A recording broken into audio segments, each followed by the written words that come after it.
আসসালামু আলাইকুম। আমি ওমর ফারুক, মালয়েশিয়ান প্রবাসী। তো সবাই কেমন আছেন? আশা করি ভালো আছেন। তো জানি ভালো না কেন, দেশ এখন যে অবস্থা চলতেছে, গোলাগুলি, মারামারি, হানাহানি, এই কারণে ভালো না, তো ভালো বলতেই হয়। তো আমরাও মোটামুটি আলহামদুলিল্লাহ ভালো আছি। তো যেই আন্দোলন শুরু হয়েছে বা যেই আন্দোলনের যে অবস্থা, এটা আসলেই মোটেও ঠিক হইতাছে না। সরকার চেষ্টা করলে অবশ্যই এটা যদি দাবি আদায় করে নিত তাহলে এতটুক আগাইতো না ছাত্ররা। তো ছাত্ররা যেভাবে অত্যাচার করতেছে এটা আসলে মোটেও ঠিক না। তো আমরা যদি এখন দেশও থাকতাম, হয়তো ছাত্ররা সাথে না থাকলেও আমরা দেখতাম বা চেষ্টা করতাম যাওয়ার জন্য, বা সাপোর্ট কিনু করতাম। কিছু নিয়ে সাপোর্ট করতাম, কিছু পানি খাওয়াইতে পারতাম। তো আমরা প্রবাসে আমরা সেইরকম ভাবে যাইতে পারতাছি না। তো আমরাও আমরার জায়গা থেকে আন্দোলন করতে হইব। আমি আমার ইয়া থেকে আমি বলবো, যা আমরা যারা প্রবাসী আছি, তো আমরা এখন আপাতত বৈধভাবে আমাদের রেমিটেন্স বাংলাদেশে পাঠাবো না। তো এইটাই আমাদের প্রবাসীদের আন্দোলন।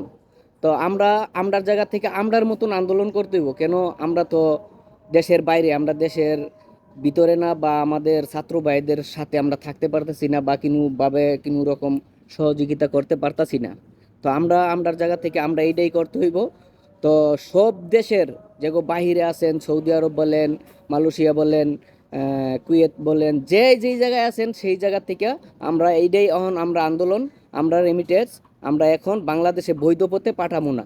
যেমন আমরা ফ্যামিলি না খাইয়া থাকতো না, আল্লাহ রহমত।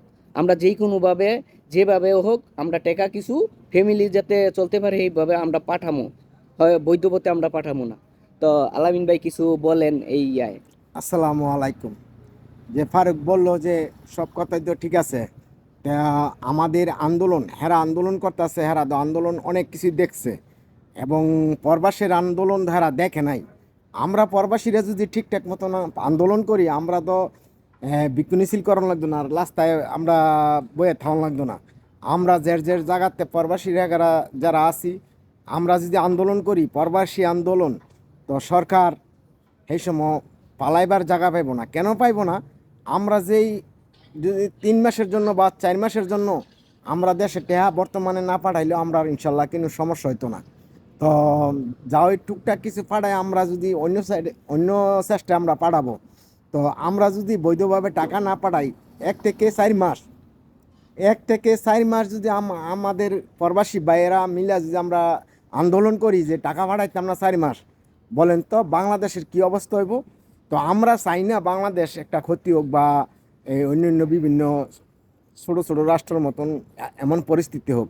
আমরা চাই যে আমাদের দেশ, এগিয়ে যাক। সোনার বাংলাদেশ এগিয়ে যাক। তো সরকারের কাছে এবং আমাদের একটাই দাবি, আমাদের ছেলে সন্তানরা বাইরেরা যারা আন্দোলন করতেছে, এই তারা যাতে সফল আন্দোলনের হয়। আন্দোলনের যে দাবি আছে, দাবি যে অতি শীঘ্র মাইনে নেয় বা এরা দাবি আমরা জানায় যে আমরা দাবি মাইনে নিছি। তো এই আমরা প্রবাসী, আমরা তো আর প্রবাসী থেকে তো আর আমরা কিছু সরকারের কাছে কিন্তু আমরা চাই না।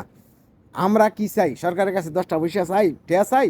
আমরা আওয়ার সময় আমরার কাছ থেকে আরো হেরা অনেক বিভিন্ন চেষ্টা আমরা টেহা হেরা আদায় করে নেয় যে আমরা টেহা লাগতো না, এই করব সেই করব, আগর বাগর করে আমরার কাছ থেকে টাকা অনেক হেরা হাতায় নেয়।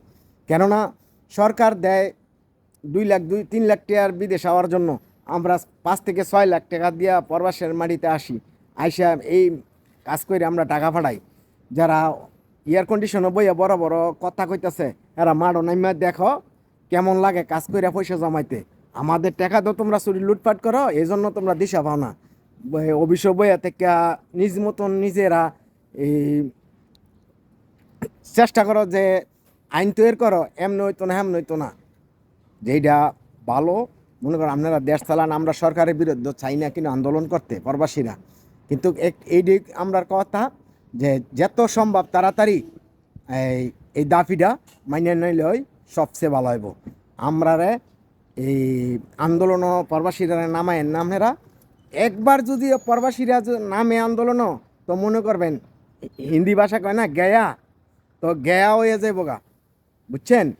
কেননা আমরা বাপ মা আত্মীয় স্বজন সাইরা দিয়া ত্যাগ করে আমরা প্রবাসের মাটিতে থাই।